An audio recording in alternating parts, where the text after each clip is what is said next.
किसी गांव में दो भाई रहते थे। बड़ा भाई अमीर था, उसके पास किसी बात की कमी नहीं थी। छोटा भाई गरीब था, मेहनत मजदूरी करके पेट पालता था।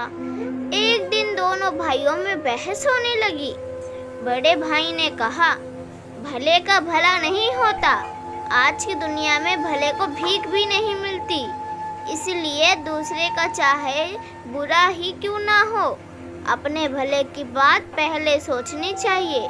छोटे ने कहा, नहीं भैया, कष्ट औरों को हो ऐसे में अपना भला कैसे हो सकता है।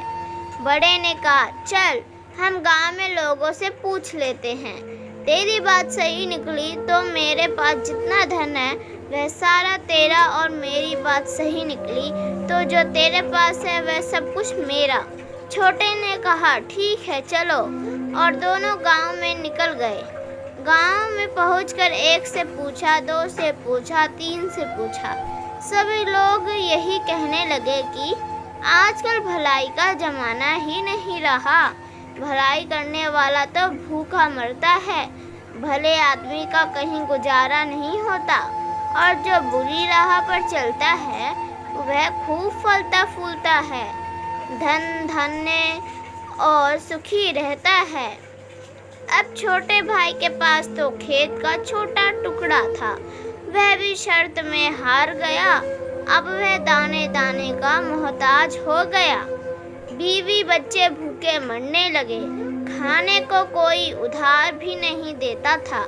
वह अपने बड़े भाई के पास गया, चावल उधार देने के लिए सोचा, बड़ा भाई है वह दे देगा।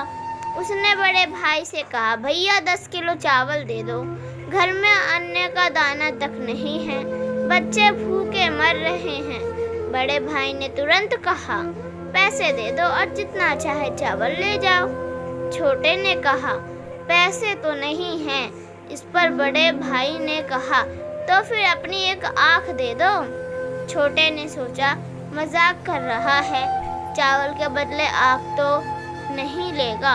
पर बड़े ने चावल के बदले एक आँख निकलवा ली और 10 किलो चावल दे दिए।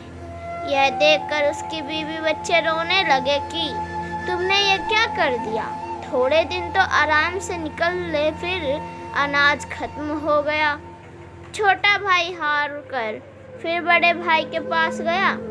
उसने अपने भूख से बिलखते हुए बच्चे नहीं देखे जा रहे थे। बड़े ने फिर कहा, दूसरी आँख दे दो, चावल ले जाओ। छोटे ने दूसरी आँख भी निकलवा ली और चावल ले गया। घर पर बीवी बच्चे देखकर रोने लगे, तुमने यह क्या कर दिया, अब क्या होगा। छोटे भाई ने कहा, अब मैं अंधा हो गया हूँ, लोग मुझे भीख दे देंगे तो मुझे सड़क के किनारे बैठा आना। दूसरे दिन से रोज उसकी पत्नी उसे रास्ते पर बैठा आती थी, जिससे उसका रोज का काम चलने लगा। एक दिन उसे बैठे बैठे बहुत देर हो गई। उसकी पत्नी उसे लेने के लिए नहीं आई। उसने बहुत समय तक उसकी राह देखी। फिर जब बहुत रात हो गई तो वह अपने घर की तरफ चल दिया, पर ना दिखने के कारण वह रास्ता भटक गया। आखिर उसने सोचा, अब तो यहीं बैठकर ही रात गुजार लेता हूँ, और आगे चला तो रास्ता भूल जाऊंगा। वह एक पेड़ के नीचे बैठ गया। कुछ समय पश्चात पेड़ से आवाज आने लगी। कुछ समय बाद एक तूफान सा आया। दरअसल ये भूत थे। चारों में से एक उनका सरदार था। भूत बहुत खुराफाती थे। सब एक महीने भर लोगों को सताते थे, और महीने में एक दिन इसी पेड़ पर सरदार सबका हिसाब किताब करता था। आज वही हिसाब किताब करने वाला दिन था। सरदार ने पूछा, हाँ भाई, तुम लोगों ने क्या क्या किया, एक एक करके बताओ। पहला भूत बोला, एक गांव में दो भाई थे, भले बुरे तक तर्क हुआ, दोनों ने बाजी रखी। छोटा भाई हार गया, मैंने उसे अंधा बनवा दिया। सरदार बोला, बहुत खूब। अब अंधा ही बन रह गया। वह क्या जाने कि इस पेड़ की तली की ओस लगाने से उसकी आंखें ठीक हो सकती हैं। दूसरा भूत बोला, मैंने रामनगर जिले के सारे नदी नाले झरने तालाब कुएं बावड़ी सब कुछ सुखा दिया है। पानी के लिए हाहाकार मचा हुआ है। कई कोस तक पानी नहीं है। सब यूं ही तड़प तड़प कर मर जाएंगे। भूतों का सरदार बोला, बहुत खूब। प्यासे मरे सब, उन्हें क्या पता कि वही पहाड़ के तले से 7 मिट्टी की परत हटा देने से पानी फिर आ सकता है।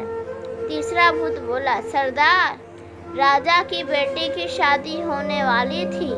नगर में खुशियां मनाई जा रही थी, पर मैंने राजकुमारी को गूंगी बना दिया, जिससे उसकी शादी नहीं हो पाई। महल में मातम छा गया है। सरदार ने कहा, वाह, बहुत खूब। वह गूंगी ही रहेगी, किसी को क्या मालूम, इस पेड़ की झूमती जटा को पीस कर पिला देने से वह बोलने लगेगी। खैर चलो, 1 महीने बाद इसी दिन फिर यहीं मिलेंगे। एक तूफान सा उठा और चारों भूत चले गए। तब एक सवेरा हो गया था। अंधे भाई सबसे पहले वहां की ओस की बूंदें अपनी आंखों पर लगाई। उसकी आंखें लौट आईं। वह खुशी से झूम उठा।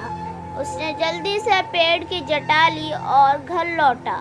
उसकी आंखें वापस आ जाने से सब बहुत खुश हो गए।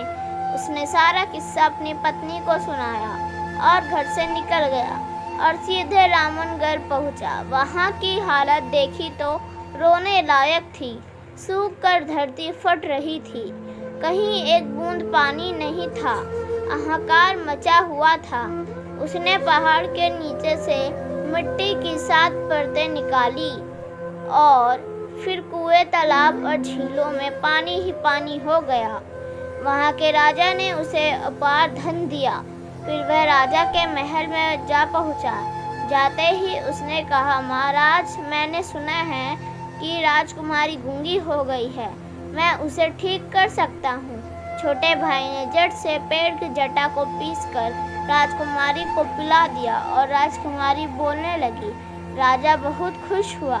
राजा ने असरफिया से उसकी झोली भर दी, गाड़ी घोड़ा दिया और वह रहने के लिए एक महल देकर परिवार के साथ यहाँ आकर रहने को कहा। छोटा भाई धन से लदा घर लौटा। उसके परिवार में खुशी की लहर दौड़ गई। बड़े भाई ने देखा कि उसकी आंखें भी आ गई और इतनी दौलत भी। वह ईर्ष्या से जलने लगा। उसने छोटे भाई से माफ़ी मांगी, गड़बड़ाया कि उसे भी राज बता दे। छोटे भाई को दया आ गई। उसने सारा राज बड़े भाई को बता दिया। बड़ा भाई भी उसी जंगल में गया, उसी पेड़ के तले बैठा। फिर वही तूफान आया और भूतों की आवाज़ आने लगी। लेखा जोखा होने लगा। भूत कहने लगा, जो किया कराया था सब पर पानी फिर गया। जरूर किसी ने अपना भेद सुन लिया। भूत जब पेड़ से उतरे तो बड़े भाई को बैठा पाया। बस फिर क्या था, झट से उसका गला घोट दिया और बड़ा भाई वहीं पर मर गया। शिक्षा, भला करने वालों के साथ बुरा नहीं होता है, वह बुरा करने वालों के साथ बुरा होता है। मनुष्य को हमेशा संतुष्ट रहना चाहिए। जो ज़्यादा लालच करता है उसका हाल बड़े भाई के समान होता है। दोस्तों, उम्मीद करती हूँ कि यह कहानी आपको पसंद आई होगी। अगर पसंद आई होगी लाइक सब्सक्राइब ज़रूर करें।